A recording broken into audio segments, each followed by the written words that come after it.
Deactivate your StressBot 9000, pump yourself a bucket full of well water, and light an applewood fire in the study. Because it's time to talk Tull to me.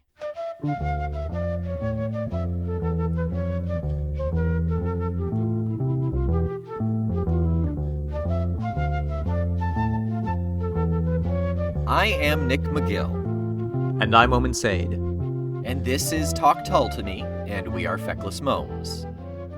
If you're listening for the first time, you're in for a wild ride. If you're listening for the 15th time, welcome back.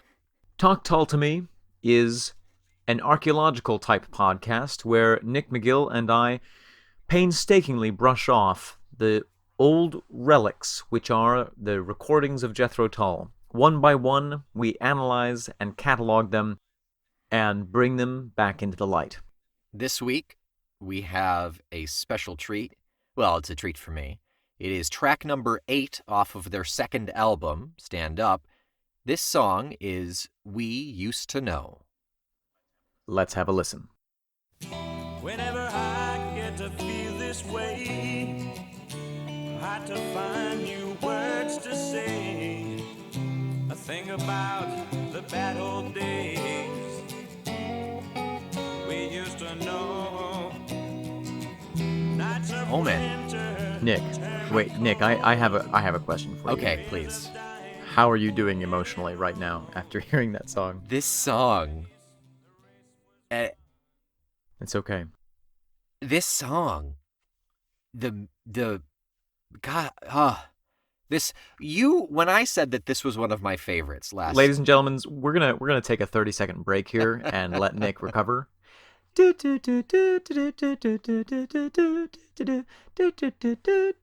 Please stand by. Emotional problems in progress. Hi, Nick. How are you doing now? I'm feeling a little bit better. Okay. What? Knowing that my best friend doesn't care about my feelings. What happens to you when you listen to this song? What happened to me when I was listening to this song 15 years ago, I think. Yeah, that is the question, yeah. It's beautiful. It is just, instrumentally, It is a beautiful song. Mm-hmm. I agree with you there. When I was an emo kid... Which, God, yes, you were. When I was an emo kid, I was very introspective and very dwelly and very remember and think about how the past was better or could have been better. Sure. Yeah, back when you were 12 as opposed to 15. 15 as opposed to 16. Right, yeah. I love the song. That's all. I'm not on trial here. No, it's just so funny. This song, I do think it's beautiful. It doesn't do it for me on an emotional level, and that's, that's okay too. Last week, yeah, when I said I loved this song a lot, yeah, you said something akin to, "Oh, I know you do," or "you would," or something like that. Well, it's because and I'll tell you exactly why. This song is, I think, highly sentimental. Yes, that is a beautiful way to put it. And also a little emo ragey. And not ragey, let's be clear, it's not ragey. Emo thrashy. How about that? There's no thrash. Rage and thrash implies a violence. This is more a passive flawn of emo. I feel like it's a bit of a headbang, like an emo headbang. Oh, that heavy, quote unquote heavy guitar at the end, sure. I'll give you that. I was thinking more lyrically. Sure. Yeah, definitely. But and I think that you have a streak of sentimentality in you. I did, for sure. I think it's dead now. Right. along with your soul and your heart. Most of my emotions, yeah. I do. Since we brought up the guitar, I do want to just for a second light a candle at the holy altar of Martin Barre, because my God, it's tasty. Do you remember a couple episodes ago when I made the observation that his style on one of the songs almost had like a proto Mark Knopfler feel to it. Yes. Was that... It was either Nothing Is Easy or Back to the Family. I don't quite remember. But yeah, definitely. I think it was Nothing Is Easy. Well, this one, I feel like he's channeling Jimi Hendrix. The man is he's the chameleon of the guitar. He can sound like anything. It's just so shocking. I've got something to knock your boots off on that one. Get ready for this. Knock them off, please. Wait, let me put them on. Put on your boots. All right, I have my boots on. Lace them up. I want to give them the full test. I'll wait for your mom to get there to tie your shoes. All right, I'm ready, I think. So the chord progression on this is remarkably similar to Hotel California by the Eagles. Oh. Anderson says that the chord progression for this was subconsciously picked up by the Eagles. Ooh, how generous of him. When they toured together in 71 or 72, and that's how they were used in Hotel California. However, Don Felder, who wrote the music for Hotel California, didn't join the Eagles until 1974. Whoa. Yeah. But this song was recorded before that. Correct. But Ian Anderson very underhandedly said, oh yeah, they must have gotten it from us. When, I mean, I suppose Don Felder could have heard it and subconsciously picked it up. Well, you say underhanded, but I think it's actually refreshing that there's not a lawsuit about it, because, there are multiple ongoing lawsuits of one artist or another suing someone else because they stole this riff or something like that. Sure. And it's nice that this isn't one of those examples. Well, I don't know when he would have said that. I'm sure it was a less litigious time. Yeah. Because in 2016, Ian Anderson stated in an interview that the chord progression had likely been used in earlier songs that had also been called Hotel California. Oh. That was a, quote, much better song, end quote, than we used to know. What is he talking about? He's saying that there must have been earlier versions of Hotel California that Don Felder didn't write. Weird. That they would have played during the tour or must have been picked up because of the tour, and I guess must have come out between 71 and 74 before Don Felder joined. I don't know. It's all very passive aggressive, it feels. No one is to blame. What an intriguing and subtle morass we find ourselves in. Yeah. If we can step out of that swamp for a second and... Yes, that's just in reference to the great guitar solo, and we can leave now. Yeah. That's amazing. I do want to talk a little bit about the lyrics on this, because I am finding them fascinating, and I want to get your perspective on this. I'm gonna throw an interpretation at you. Are you ready? I feel like I'm being put to a test here. No. After the thrashing I took earlier. No, I'm being genuine. I know that's unusual. So I have a theory, and that is that this is Ian Anderson kind of having a moment reflecting on his own life, mm-hmm. and reflecting on the difficult times pre their fame and success. Because I think that you could say that, at this point they are becoming really a success, and they probably have more financial means at their disposal than they did, in years past. And I think that I imagine that it really must have been a struggle to get to this point. I mean, it's never easy to be a success, to make a success as an artist, no matter what time period you're living in.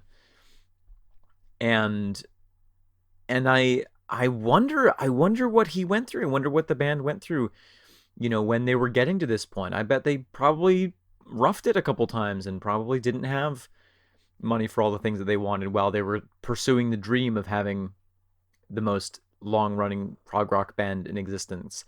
Sure.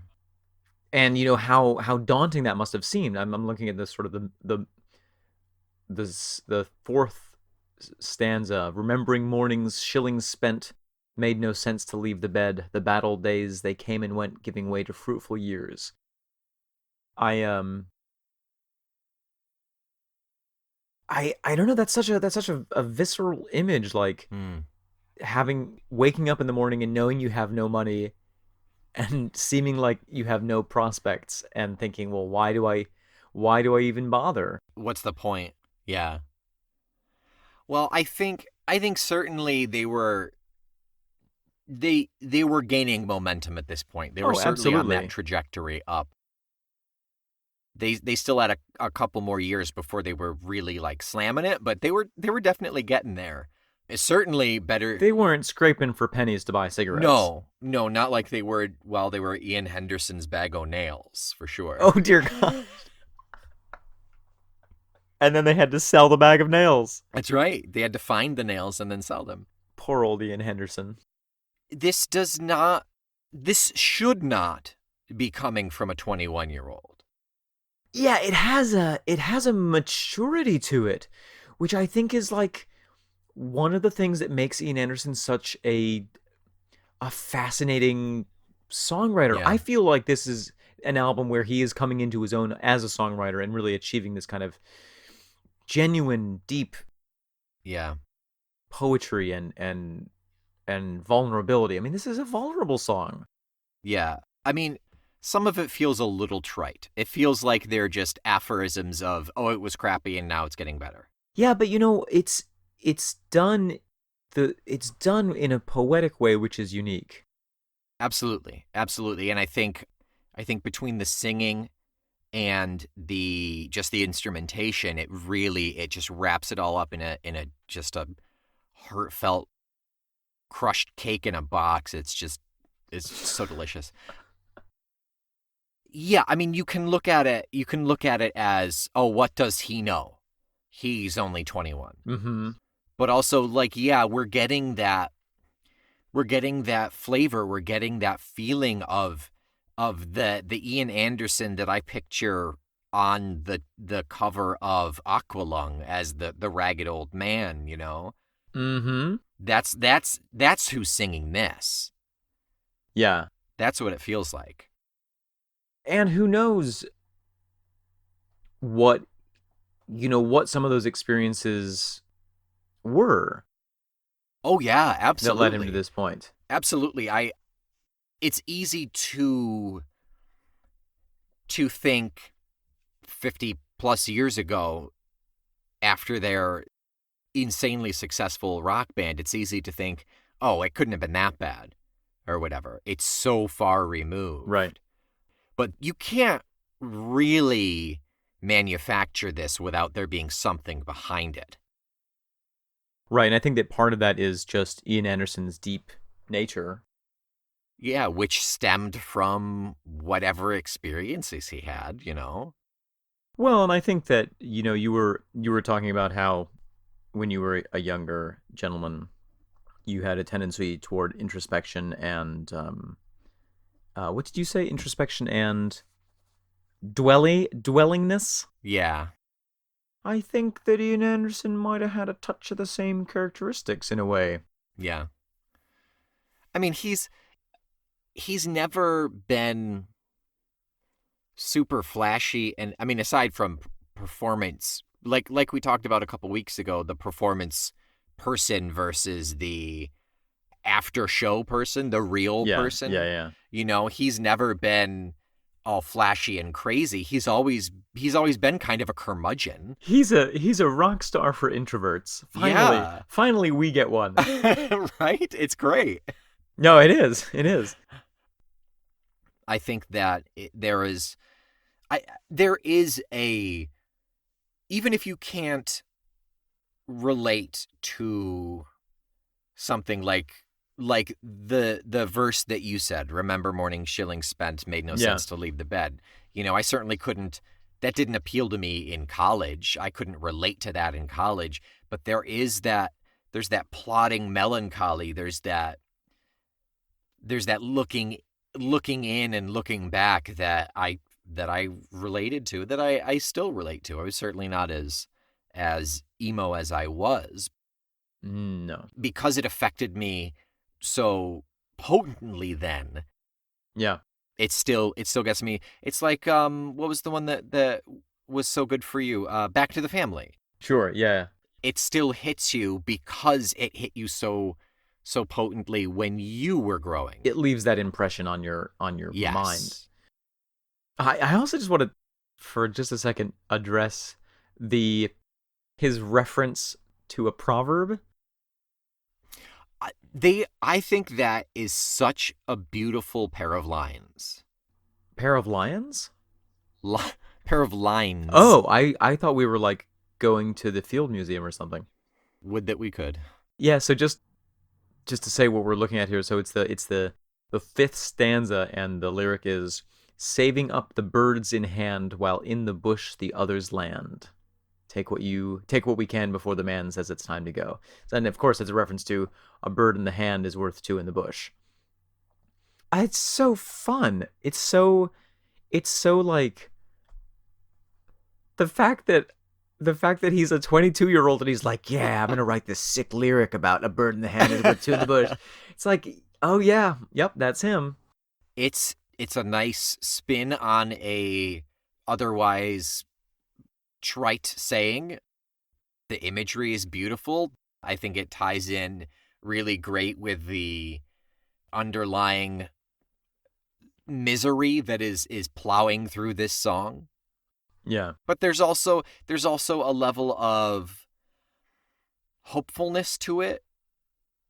But hopefulness in, well, right, because it's a victory in a sense. yeah, it's hopefulness in your own contained sense. While stuff is still better outside, at least I'm saving up the birds. Well, and I think that there's a bit of a through line of victory in this song, that his method of life has worked, because the whole phrase, a bird in the hand is worth two in the bush, means that it's better to keep a hold of what you have rather than chasing after something that might be better that you don't have. Right.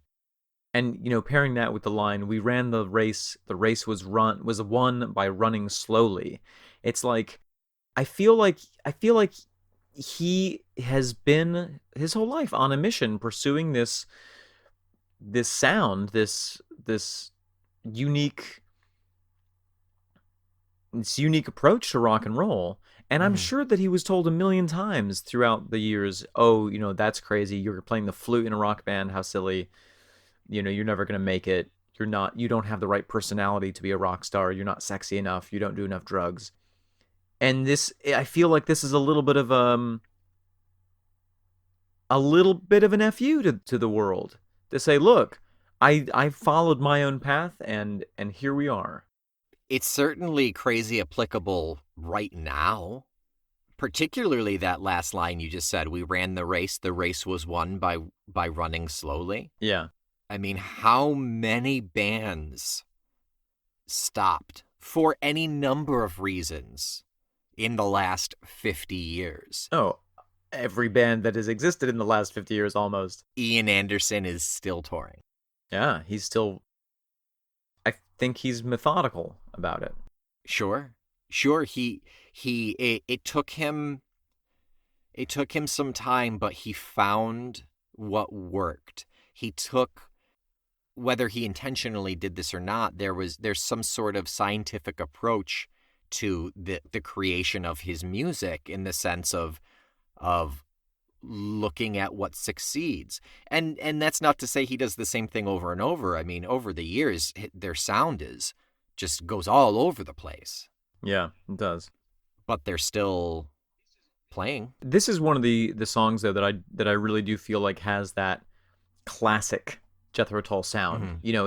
It's got some of the elements that really last throughout all the different albums. Sure. He tears up the flute on this song. God, that flute solo, that's just like, it's like a crying voice. Yeah.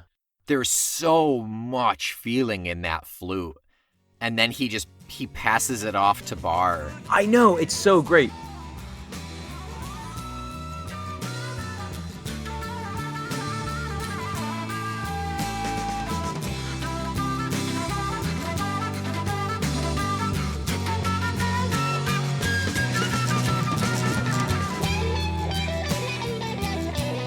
You know, one of the things that I'm Martin Barre, as if I didn't love him already as much as I thought I could, this process has really just opened my eyes to how amazing he is. I think one of the things that is successful about this song is that, or one of the places where it could fall flat is, Ian Anderson has these like fairly emo lyrics, and he's like doing this very soulful singing. He plays the heck out of his rock flute, and then Martin Barre comes in and like commits so hard to that world. He does the equivalent of Anderson's flute. He does, and he brings legitimacy to it. Mm-hmm. You know what I mean? Like, if you didn't have a stellar electric guitar on this song, I think it wouldn't hold up as well. But you have this like very sort of weird, sensitive rock star Ian Anderson playing his flute soulfully, and then Martin Barre coming in with his just like classic electric sound, being like, yes, you are having those feelings on overdrive. There is literally a full minute of just guitar at the end of this song. Are you referring to? Yeah,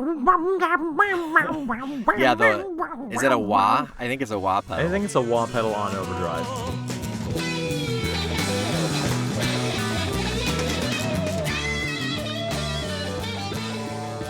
I would love a little flute at the end to just like kind of as a button. But that being said, like it is, and there's a secondary guitar that comes in on that last minute as well that kind of accompanies an acoustic, which very well could be Anderson. Yeah, I think it probably is. But it's there are times, which we'll hear later on, where they do throw in some guitar solos, like the very tail end of Songs from the Wood, Pembroke Cap in Hand. I think in that song, it takes away from the weight of the lyric and everything in between. But in this song, this is a solid button. It carries it through.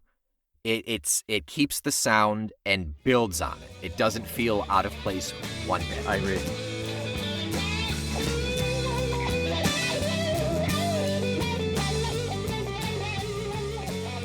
Nick. Yes, Omen. You have offspring. I do. If this song were a piece of parental advice, what piece of parental advice would it be? Oh, dear Lord. Boom! Oh, man. If you're not sobbing by the end of this episode, I didn't do my job. Whose therapist is whom? I would never be... I don't know that I would be a good therapist. Maybe I would. I think I would be a better, like, shaman or something. I don't know. Yeah, I think I'd be a good therapist. There is very little room for regret. Ooh. It's okay to have that feeling, but it's not okay to keep it. Feel it, learn from it, grow from it, and move on. Feel it? Feel it, learn from it, grow from it, and move on. Feel it, learn it, grow from it. The new book for children by Nick McGill. I want to add. I love this. I want to add one other piece. We're gonna give this episode to your offspring when it turns 18. In 16 years. In a graduation basket. Who knows in 16 years what will exist? Well, He will already have all podcasts ever created downloaded into his mind at that point. well, I want to add that I think there's a really interesting element of this song where he ends by saying, "But for your own sake, remember times we used to know." It's like, yes, you've been through all of this hardship. You've been through all of these really dark periods. You got through it. It's important to honor that period and almost Yeah. to thank it for what it taught you. Sure, you have to acknowledge it. You'll never be able to take anything from it if you push it away. As terrible as it was. It's like the Marie Kondo method. You don't need this hard time anymore. It does not spark joy, but you thank it for everything that it's given you. But that is a permanent release. Whereas the Marie Kondo is a permanent release, whereas this is keep it in a filing cabinet, basically. Interesting. But you're not experiencing it anymore. No, but it's always there as a memory. Right, to be honored. For access, yeah. Right, okay. Put it in the memory museum. Yeah, just turn it into a digital file and stack it away on your 30 terabyte hard drive and move on. Carry on. Turn it into an oil painting and put it in the basement. That way you'll never age. Don't let anyone Don't find let it. anyone see it. No, if you see it, you'll, right? If he sees his own painting. I've never read the portrait of Dorian Gray. I think it's if he sees can't it. see Yeah, it? I Is think that that's it? what it is. Oh, interesting. Was that Oscar Wilde. Oh yeah, one of his Wild Man. One of his serious ones. Yeah.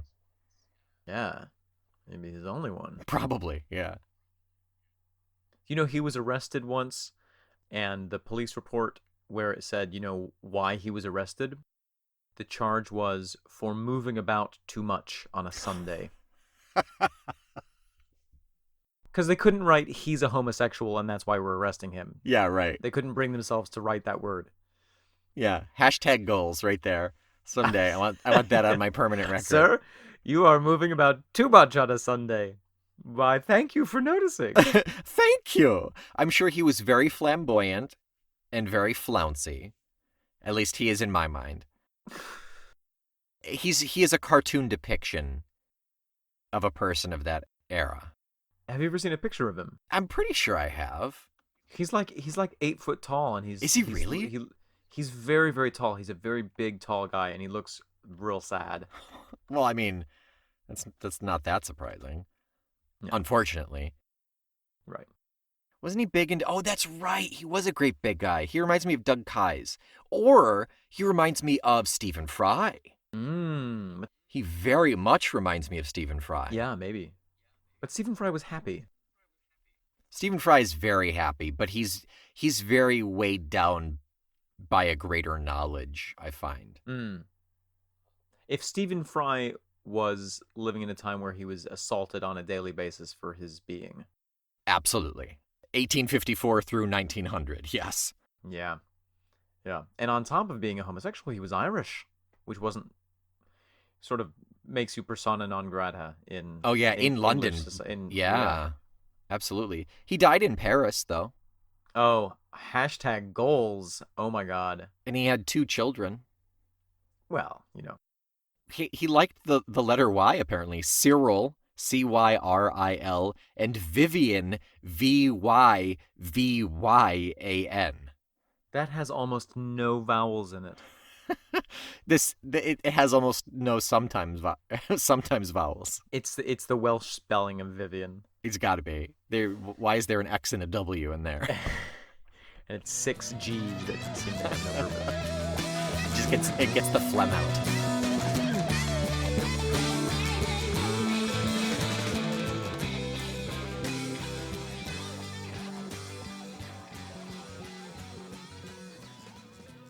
Now, Nick. Omen. As we think about times we used to know, what are the times which we are going to know next week? the fourth of the just utterly beautiful songs. Probably when I go back and listen to it and read the lyrics, it'll be just as emo. One of my top 14 of this 14-song album. It is Reasons for Waiting. Ooh, well, I guess we're going to have to wait to hear that one. Yeah, the reason you're waiting is that these only come out once a week. That's right. That's and right. You know what you can do in the meantime while you are waiting for the reason that you love these podcasts? You can tell your friends to subscribe to us. You can write us a review on the various podcast platforms, especially iTunes. That makes a big difference for us there. Definitely. You can write us a note if you're feeling lonely or if you want to violently disagree with us on anything that we have said here on this podcast. Send us a note to momes@fecklessmomes.com. That would be awesome. Or you can just head on over to fecklessmomes.com. We have a contact page right there. And you can check out our back catalog. You can also check out the other podcast under the Feckless Momes family. Ooh. Rigged. Yep. The three McGill brothers are your hosts for that one. Yes. So, yeah, I think that's it. Come on back in a week. Don't forget to bring the canary this time, please. Until then, I'm Omen Sade. And I'm Nick McGill. We are Feckless Momes. And this is Talk Tull to Me.